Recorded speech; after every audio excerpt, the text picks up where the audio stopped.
Hello, this is Barry, KU3X again. I thought I'd show you how easy to use the sub-receiver on a Kenwood TS990S. I saw an eHAM somebody had a review and they said how the radio is not well laid out, and I found it to be completely different. I found that as much as over 100 knobs and buttons are very intimidating. It's really not. Kenwood put a lot of thought into laying this out. But if you want to know how a good sub receiver works, this one will show you. Right now the main VFO is transmit and receive. The main VFO is highlighted up on top. The sub VFO is grayed right now, and they are equal. This is the way you equalize them. Just push the M equals S button and they're equalized. So to put the sub receiver on, if you want to receive on a sub as well as the main receiver, you just push this button and it shows receive. It's lit, the LED. Sub receiver's on, and the main receiver, you're listening to it once. They're both lit.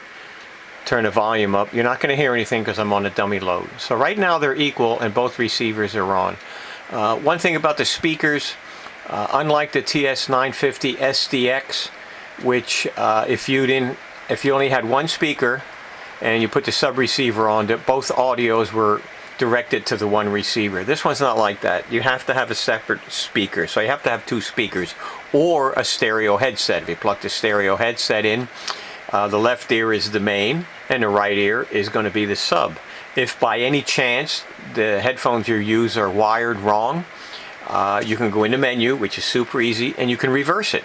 So now the what was the main on the right ear and the sub on the left will be reversed. It's very easy to do, super simple. So right now they're both lit.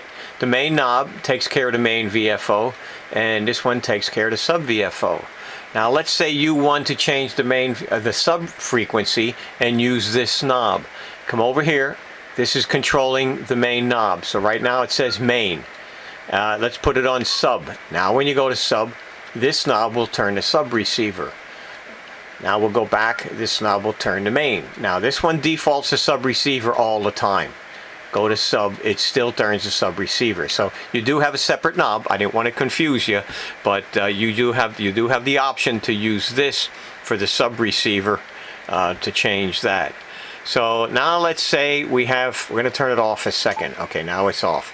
So you're listening and you're down the bottom of the band in the contest, and there's an Italian station. He's hollering on 7081, and he says, I'm listening 7168. So what you can do is turn this one to 7168, which is easy to do. 7160. I'm backwards. 7168. Here we go. 7168. So now that's on 7168. Now you want to transmit there. You push that button. See, TX is right there. This one went out. This is the main, this is the sub. So now this one is going to transmit right here. Now you don't hear what's going on there because you don't have it turned on as far as the sub goes for receive. So you can hit that one also and turn it on. And now you hear the massive pileup, but you don't want to listen to those, so you can turn the volume down a little bit in the massive pileup, just so you can say, okay, I can hear it. I know when there's an opening, I can holler. So you're all set up. So you're going to transmit 7168 and receive 7081. Now you can reverse it, M/S, that'll reverse it. And now if you're in Italy, you would be transmitting here and you'd be receiving here. But you can flop these, you can do whatever you want, change it, put that transmit and that receive. So it's very easy to do.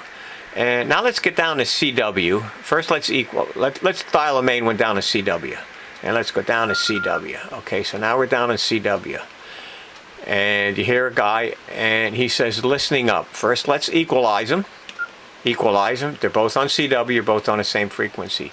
And you don't want to use the RIT, but he says, I'm listening up 3. So, oops, wrong one.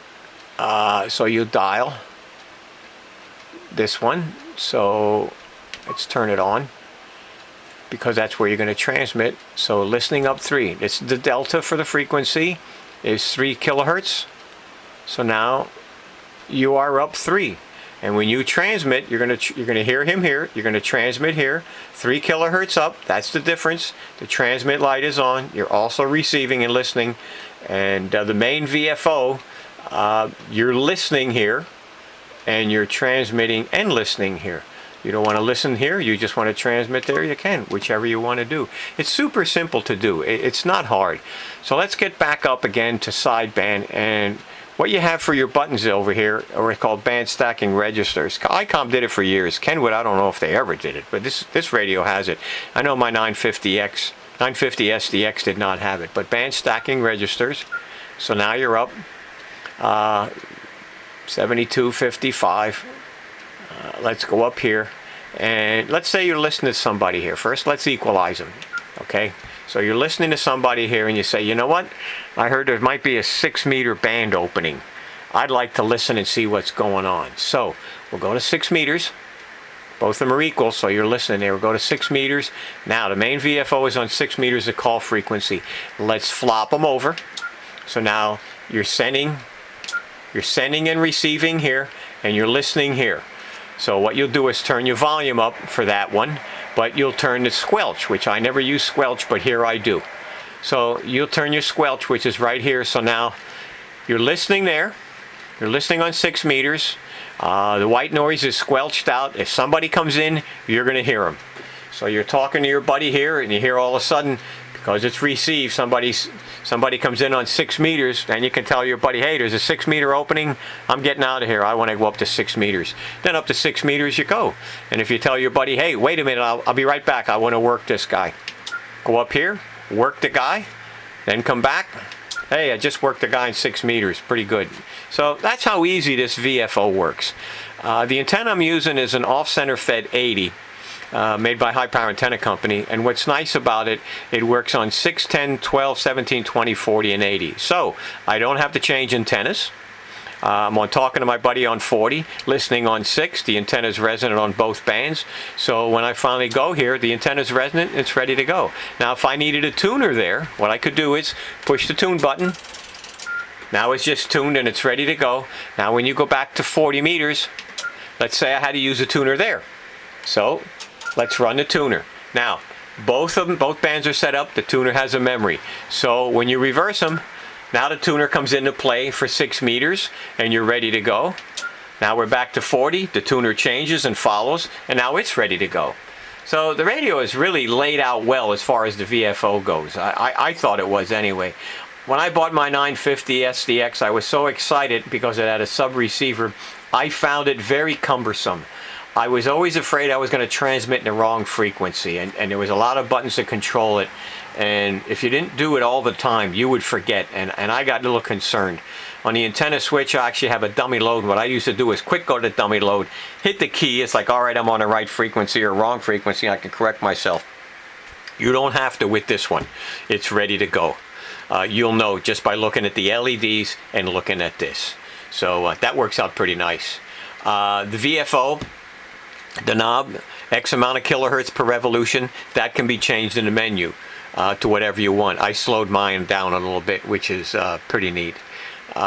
So that's the layout of the VFO. I won't get into the other things. That would be a different review, but I thought I'd show you how super simple the sub receiver is to use on this radio. 73, da-da-da-da-da-da.